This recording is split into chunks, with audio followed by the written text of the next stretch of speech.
meluncur ke arah dalam, ledak di sana, membuat satu pemain knockdown on point dari seorang Vintores. Seiden tumbang di tangan seorang Vintores, sebuah penempatan granat yang begitu bagus, tapi tidak langsung di follow up dan ini berkemungkinan besar untuk di revive. Tapi tiba-tiba di bagian luar lain Morman tumbang, ada sebuah counter yang terjadi, Trade Talk juga terjadi. Osal masih membackup dari balik sebuah jendela, dari balik sebuah pintu. Forest akan menyelamatkan seorang Seiden dan Face Clean sedikit terhalang karena ada satu anggota mereka yang ter-takedown. Sementara arah tangga tidak berubah, masih dikontrol oleh seorang Vintores. Vintores memantau terlebih Oh, dahulu kelihatan. shoulder pick di area tangga, tapi Osal datang. Sebuah tembakan dilakukan sangat cepat, tapi itu juga responnya oleh seorang Mela dengan sebuah DBS, tapi tembakan kembali dengan M4 menuju ke arah pemain-pemain DP plus Kia, membuat DP plus Kia terpojok saat ini. Satu yang terakhir datang, S12K digunakan, tapi apa daya, pulang semuanya. Forest menuju lobby, 2 kali fight, 2 kali kurang. Tidak ada poin yang dikumpulkan oleh DP plus Kia. Kapokmu kapan? D plus Kia udah 2 kali di take down di bagian bootcamp dan kali ini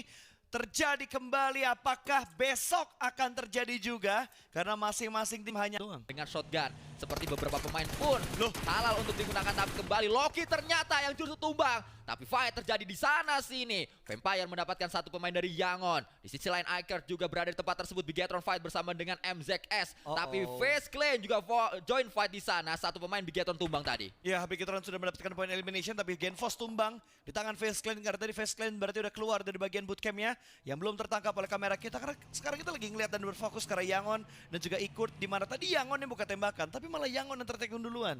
Sangat disayangkan, tapi lapar. Pemain yang tadi sempat saya katakan datang dari Riau ternyata salah, bukan Riau tapi Kepulauan Riau, sehingga kita bisa menyebutnya Si Manis dari Kepulauan Riau. Melakukan tembakan dan berhasil Si Manis mendapatkan satu knockdown atau satu elimination. 3 poin elimination dikumpulkan oleh Red Villains untuk di early game untuk Sunhawk ini. Tentunya bakal memberikan angin segar bagi para fans Bigo Troopers di luar sana, bagi Bociltron juga dan bagi oknum-oknum yang lagi bingung ngejelekinnya gimana kalau beta airman bagus. Ya karena memang Bigetron tanpa celah hari pertama mereka membuktikan dengan 2 winner-winner chicken dinner. Bahkan mereka juga bertengger di peringkat ketiga sehingga target berada di top 6 atau big 6 agar bisa menuju ke main turnamen saat ini terbuka dengan lebar. Peluang untuk tim Bigetron sama halnya, bahkan peluang untuk Vampire lebih lebar lagi. Mereka tidak tergoyahkan dari match pertama, mereka berada di peringkat 1 paling atas dan tidak ada yang bisa menggeser sama sekali. Kita tinggal menunggu apakah ini akan terus bertahan dari awal sampai akhir All Stars.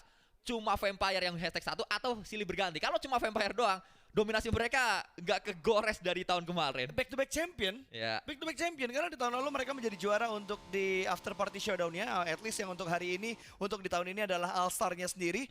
Kalau mereka benar-benar bisa mempertahankan, ini emang benar-benar tim monster yang menjadi monster di saat cuan itu berbicara. Ya tapi Bensu, pemain yang juga pastinya sedang mengkalkulasi apa yang coba untuk dia lakukan di saat fight belum banyak terjadi di area dia berada. Di sisi lain, Rico Infinity juga sedang memantau. Rico Infinity adalah tim perwakilan dari tuan rumah Arab Saudi.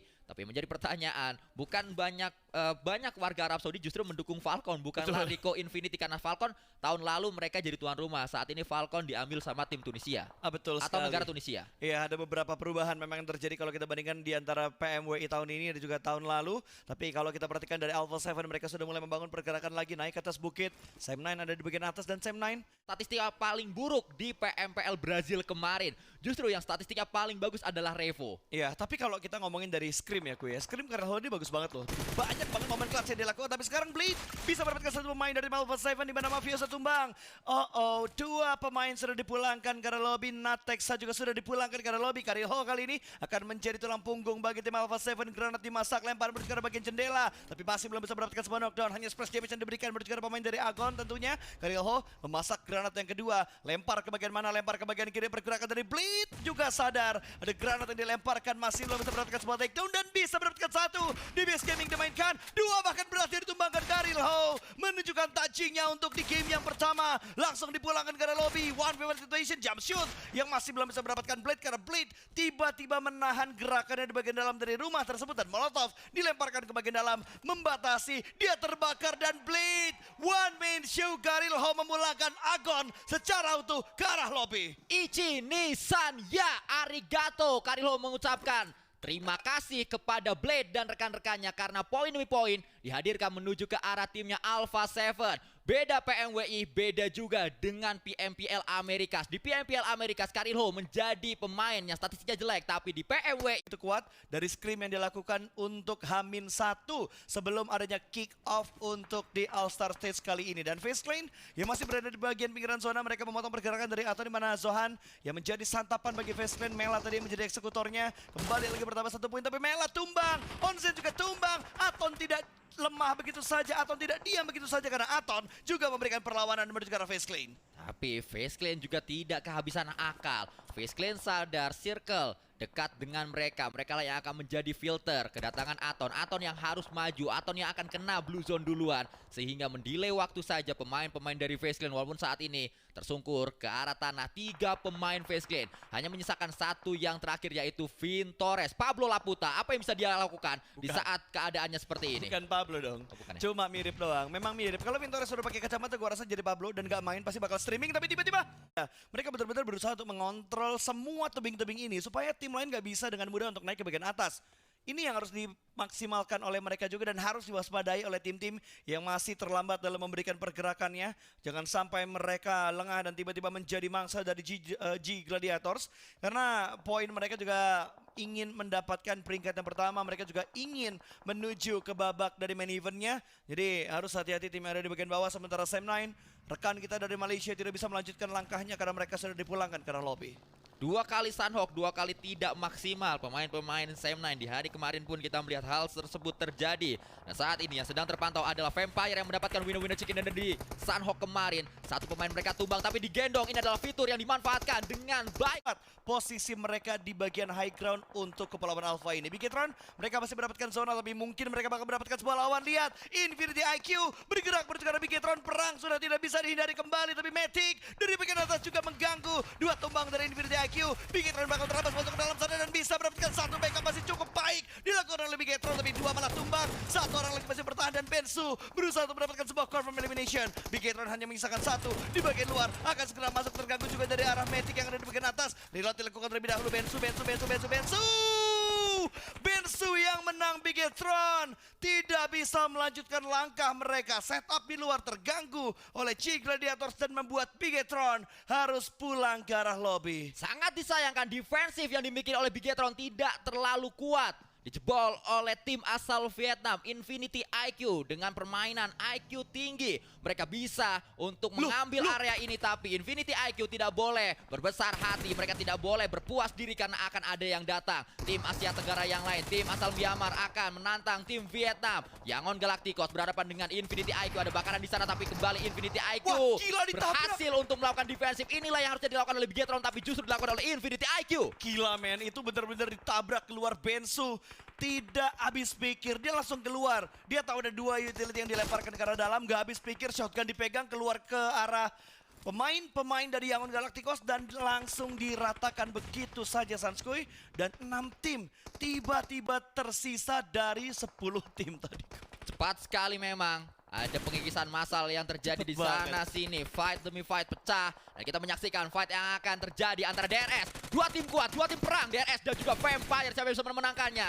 Ravenclaw dengan sebuah molotov membuka sebuah fight dengan utility terlebih dahulu. Tapi ternyata molotovnya tidak menghasilkan apapun. Betul, timingnya pas banget tadi buat mepet menuju ke arah tebing. Jadi dia bakalan selamat dan terhindar dari tembakan-tembakan Ikurt yang ada di bagian high ground. Lebih tinggi daripada posisi DRS. Sementara Ravenclaw masih berada di posisi yang sama Ikurt. Tidak mau mengintip ke bagian bawah karena mungkin dia akan terlihat oleh tim lain lagi. Tapi lihat, ini DRS masih ngotot banget dan Ravenclaw hanya punya sebuah supply box untuk digunakan bersembunyi. Granat juga bakal dilemparkan menuju ke arah Ravenclaw dan Ravenclaw dibungkam, dipulangkan jadi sate box kelelawar. Ya, pulang menuju lobby dan gagal atau salah. Tebakan dari Junior tidak seperti di hari yang kemarin. Nampaknya hokinya sudah habis di Saudi Arabia. Junior harus bersabar kalau mau analisa sampai circle 4 dong. Ya, udah gak boleh jumawa berarti ya? Ya, benar sekali. Sudah tidak boleh jumawa sepertinya Junior untuk di hari yang kedua ini karena prediksinya meleset. Di match yang pertama, DRS masih cukup strong, bahkan DRS 9 elimination. Wow, sangat tinggi jumlah elimination yang sudah dikumpulkan oleh pemain-pemain DRS, tim asal Nepal, tim yang kemarin sudah kita lihat bagaimana kekuatan mereka di PMRC dan saat ini mereka juga menunjukkannya di PMWI. Di PMRC saya sudah sempat membahas bahwa DRS berani membeli device yang akan digunakan di PMWI supaya di PMWI mereka bermain maksimal. Hari pertama belum, tapi hari kedua kita melihat bagaimana mereka perlahan namun pasti ingin memulangkan Iker. Ali ada di sniper tower, ada sebuah utility, dibalas utility tapi Ali terbakar. Panas Ali akan tersungkur atau ternyata tidak, dia masih bisa debus. Betul, dia masih bisa menyelamatkan diri, langsung turun dari arah sniper towernya dan granat yang dilemparkan dari juga masih belum bisa membungkam pergerakan dari DRS. Di bagian lain lagi, tapi low HP dari seorang Asi belum melakukan sebuah healing dan granat dari Delta Connect. Asi pun tumbang, dibuat kocar kacir kali ini, bahkan Ali ada di tempat yang berbeda, backup dari bagian bawah tebing karena tidak ingin tertembak dari arah tim lain lagi. Sementara Delta bergerak dengan sangat hati-hati, Falcon di bagian lain sudah dipulangkan ke arah lobby. 4 tim tersisa kali ini dan Ali tertembak oleh Giante. Sebuah kontrol yang begitu ciamik, bahkan gerbek Saudi berhasil. Shake ini berhasil di retake dan itu dia DRS. Amazing gameplay, tingkat kesabaran yang bagus dan dobrakan yang sangat meyakinkan. Sangat terlihat dengan jelas bagaimana perbedaan kualitas antara DRS dan juga Iker. Semakin Iker mencoba untuk menyerang, semakin mereka terserang. Bagaimana mereka tergopoh-gopoh tadi saat fightnya terjadi. Mereka mencoba segala cara, tapi segala cara yang dilakukan oleh Iker akan semuanya salah. Apapun yang dilakukan oleh Iker, mereka ngepick, mereka knockdown, mereka ngecook granat, mereka yang juga knockdown. Mereka mau healing, mereka nggak bisa kesempatan healing karena mereka justru memikirkan untuk nyerang, tapi lagi-lagi semakin nyerang, semakin mereka keserang. Iya, atau mungkin karena memang mereka udah nggak punya healing item lagi. Makanya tadi Ali tidak melakukan healing dengan cepat. Dia lebih milih buat mundur, lebih milih untuk memberikan backup dari jarak jauh. Tapi ternyata kontrol yang dilakukan oleh DRS benar-benar lengket banget. Semua informasi masuk ke arah pemain-pemain mereka. Dan sekarang tinggal 3 tim yang tersisa. Tapi perjuangan dari Last Man Infinity IQ patut diacungi jempol.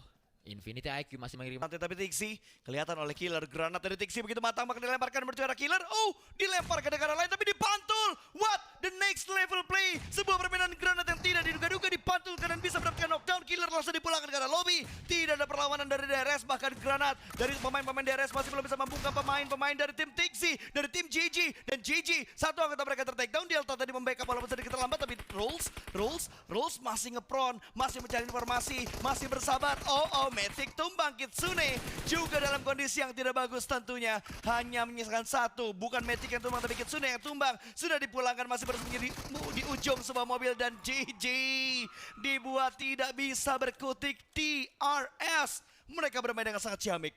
Dengan demikian, kembali winner-winner chicken dinner akan didapatkan oleh tim yang datang dari benua Asia. Dominasi benua Asia masih sangat terasa di PMWI saat ini, bahkan DRS tidak memberikan napas. Satu pemain dari Infinity IQ tembakan dilakukan dan DRS mendapatkan winner chicken dinner. What a nice play, amazing gameplay untuk